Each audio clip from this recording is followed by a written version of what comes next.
everyone, this is Sandhya and welcome back to another session. Today I'm back with another chapter from history.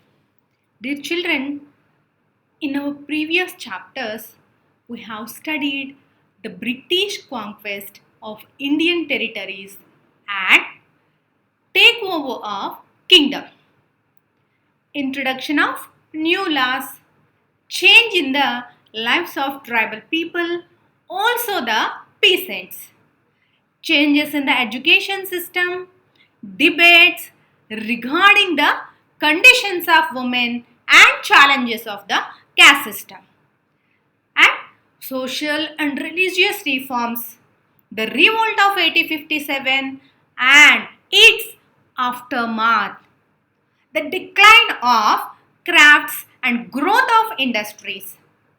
As we can infer that Indians were not happy with British rule. Let's see how were different groups and classes dissatisfied. The all whatever it is we discussed up to now, changes made people to think over a very important question, that for whom were all these changes being done and India belonged to whom? These questions led to nationalism. Let us move on to the topic. The making of the national movement 1870s to 1947. Dear children, the national movement of India played a significant role in the independence of the country. The commencement of the national movement started in the year 1947, and it was a process that took several years to become successful. Several reasons contributed to the making of the national movement in India, such as emergence in India of nationalism, a revolt, satyagraha, growth of mass nationalism, quit India. This session we will discuss all crucial topics as mentioned in this chapter. Let us move on to the topic. The emergence of nationalism. India was the people of India. All the people, irrespective of class, color, caste, creed, language or gender, are Indians. The awareness of being Indian and that its resources and systems were meant for all of them led to see the trace nature and role of British in India. Dear children, the questions such as mentioned above made Indians think about the solution. The answer that they came up with was that India was a country of the people of India, and people here included everyone, irrespective of class, color or caste, creed, language or gender. According to them, the resources and systems were for the Indians. This led to the awareness that the resources which were meant for the people were being used by the Britishers, and they were also controlling the lives of Indians. This awareness resulted in the formation of political associations formed after 1850s, especially those that came up in the 1870s and 1880s. These associations were generally led by English educated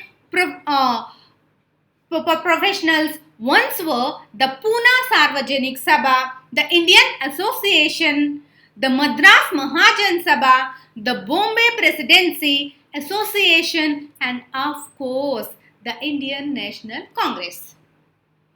As the name suggests, Pune Sarvajanik Sabha was meant for the people. The word Sarvajanik means of or for all the people.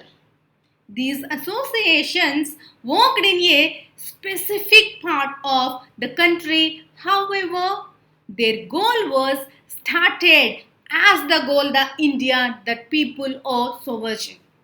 Their aim was that Indians should be empowered to take decisions and regarding their own affairs. The discontent against the Britishers grew stronger during the 1870s and 1880s. The Arms Act was passed in 1878, which disallowed Indians to keep arms, and not only this, the Vernacular Press Act was also passed, due to which journalists could publish only that news which was not against to the Britishers or their policies. It also allowed the government to confiscate the cash of newspapers, including their printing press. In 1883, an octroi was seen over the attempt by the government to introduce the Libet Bill. What about this bill? The bill allowed the tribal of the British of European persons by Indians, and also sought equality between British and Indian judges in the country. But when the whites opposed this bill, it made Indians angry, as this event highlighted the racism against the Indians by the Britishers. So, we can say that there was a dire need for an all Indian organizations of educated Indians since 1880s, but the country OC created by the Libet Bill depended this desire. So, in 1885, 72 delegates from all over the country met at Bombay, thus forming an association known as the Indian National Congress. The early leadership of the Dabai Nauroji and Mehta, Bahaduddin Tyabji, W.C. Banerjee, Surendranath Banerjee, and Ramesh Chandra Dutt, Subramaniam Nair were largely from Bombay and Calcutta. Nauroji was a businessman and published who was settled in London and was also a member of the British Parliament. So, he guided the younger nationalists, and retired British officers also played an important role in bringing Indians together. Such associations brought the feeling of one nation among all the Indians. A nation in the making. Indian National Congress has two groups, namely moderates and radicals. Moderates were those who believed in pleading with the British government to bring out reforms. Radicals were those who wanted to oppose the British strongly. They were in favor of strikes and boycotts. Congress in its initial years was moderate in its objective. During this period, it demanded participation of Indians in the government and in administration. It demanded more powers and more representation in the legislative council, and also introduction in provinces where it did not exist. They also demanded Indian nation of various departments, as Britishers did not allow Indians to hold important posts. So, this was a way to control the drain of wealth of England, which was due to the British officers who were sending salaries back at home in England. Some other demands include separations of the judiciary, of executive, the repeal of Arms Act and Vernacular Press Act in order to gain freedom of speech and expression. Congress also raised many economic issues. It declared that British rule had brought poverty into the country. The high amount of land tax was against the jamindars and peasants. Export of grain created shortage of food supplies in the country, and they also demanded reduction in military expenditure and asked Britishers to use money for irrigation purpose. Not only this, it passed a resolution on salt tax and treatment of Indian laborers abroad, and also against the forest laws which had affected tribals. So, we can say that the Congress, being an association of the educated class, was not taking only on the behalf of the rich, but they were concerned about the poor also. The moderate leaders wanted to create awareness among the public. For this, they started writing articles, published in newspaper to show how British rule had led to the decline of our economy. They started sending representatives to various parts of the country to create awareness among the public in order to express their demand in front of the Britishers. Dear children, freedom is a birthright. The partition of Bengal infuriated people all over India. Both the moderates and the radicals protested the partition. Large public meetings and demonstrations were organized. People, in order to show that they are united, tied Rakhi on each other's wrist and celebrated Raksha Bandhan, and this led to the birth of Swadeshi movement. Dear children, by the 1890s, Indians began to criticize the methods of Congress. Bipin Chandra Pal in Bengal, Bal Gangadhar Tilak in Maharashtra, and Lala Lajpat Rai in Punjab were more radical in their methods and were against the politics of prayers of the Congress. They urged that we must realize our own strength and should fight for Swaraj. We are not supposed to rely on the good intentions of the government. Tilak raised a slogan, "Freedom is my birthright and I shall have it." In 1905, the partition of Bengal took place under the vernacular royalty of Lord Curzon. They gave the reason of political convenience, but in reality, Bengal was partitioned in a way to curb down the influence of Bengal leaders, as Bihar and parts of Orissa were separated from Bengal. Even East Bengal was merged with the Assam, leading to the formation of non-Bengali areas. The partition of Bengal was criticized all over India. Both moderates and radicals sections of Congress opposed it.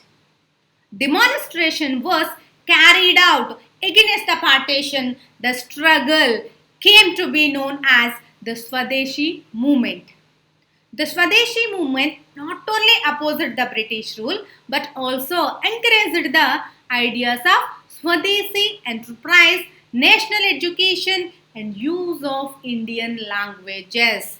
In the beginning of 20th century, Muslim invaders and Nawabs formed the All India Muslim League at Dhaka in 1906.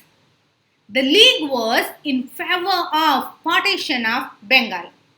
They demanded separate electorate for Muslims, a demand that was consented by the government in 1909. Some seats in the council were now reserved for Muslims who would be elected by Muslim voters. Some changes were seen in the Congress also as it split in the year 1907. The moderates were not in the favor of boycott as it involved the use of force. Later on, renewed in 1915. In 1916, Lucknow Pact was signed between Muslim League and Congress, and decisions was taken by work together for a representative government in the country. After this, the struggle started growing stronger, which made it a mass movement. So, let's discuss about this now.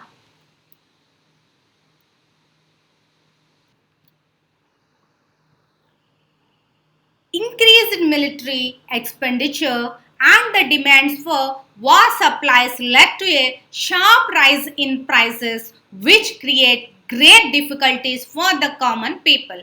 The war leads the British to expand their army.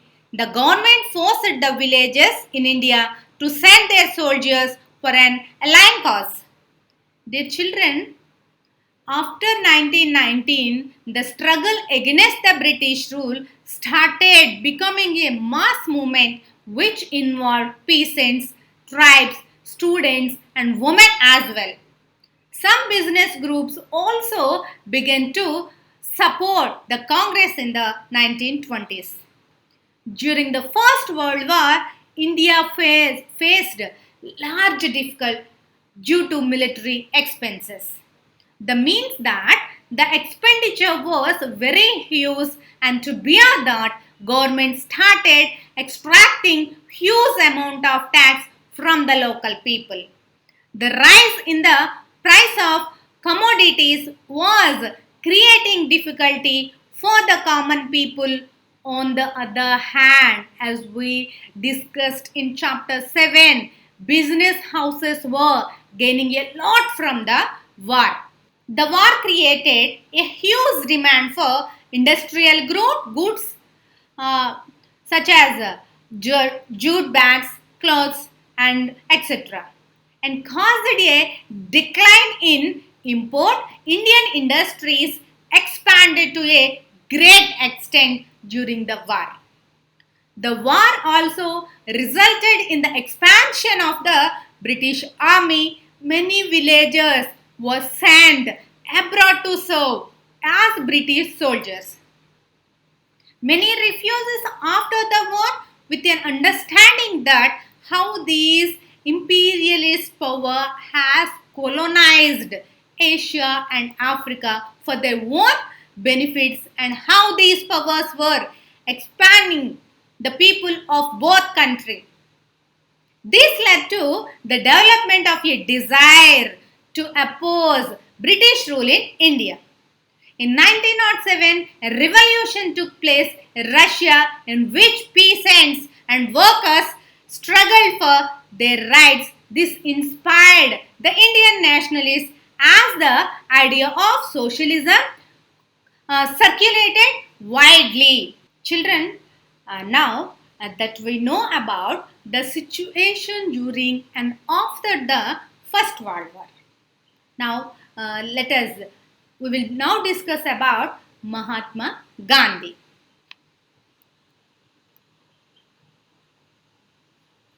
Mahatma Gandhi spent his initial years in India traveling throughout the country, understanding the people, their needs, and the overall situation. Gandhiji launched local movements in Champaran, Kheda, and Ahmedabad, in which he received success. Dear children, in 1950s, Gandhi came to India from South Africa at the age of 46. Till now, he had earned a name as a leader on an international level. This was so because he had led many campaigns in South Africa against racism. This brought him in contact with many types of Indians such as Hindus, Muslims, Parsis and Christians, Gurjar, Tamils and North Indians and upper caste merchants, lawyers and workers. In his first year, Mahatma Gandhi traveled through whole India to understand the overall need and situation of the people. Initially, he led some local movements in Champaran, Kheda, and Ahmedabad, where he came in contact with Vallabhbhai Patel and Rajendra Prasad. In 1980s, he led successful mill workers strike in Ahmedabad. Let's now we have a look at the movements organized between the year 1919 and 1922. The Rowlatt Satyagraha. Gandhiji launched a satyagraha against the Rowlatt Act, which curbed the fundamental rights such as the freedom of expression and strengthened police powers. Mahatma Gandhi and Muhammad Ali Jinnah criticized the act as devils and their initial. Dear children, in 1919, the Rowlatt Act was passed by the government, which put restrictions on the fundamental rights of freedom of expression. It also strengthened the police powers. Mahatma Gandhi and Muhammad Ali Jinnah and others felt that the government had taken away the basic rights of the people. Hence, Gandhiji asked people to observe 6th April 1919 as a day of non-violent opposition to this act. Violent opposition to this act, Satyagraha Sabhas were set up to launch the movement and hurdles were done against the act as Rowlatt Satyagraha turned out to be an all India struggle. Britishers then took brutal steps to crimp this down. One such was the Jallianwala Bagh massacre, which took place on 13th April 1919, Baisakhi Day, when General Dyer ordered mass killing of the people who had gathered in the Bagh to protect peacefully. Rabindranath Tagore renounced this kinghood to express his pain and anger on what had happened at Jallianwala Bagh.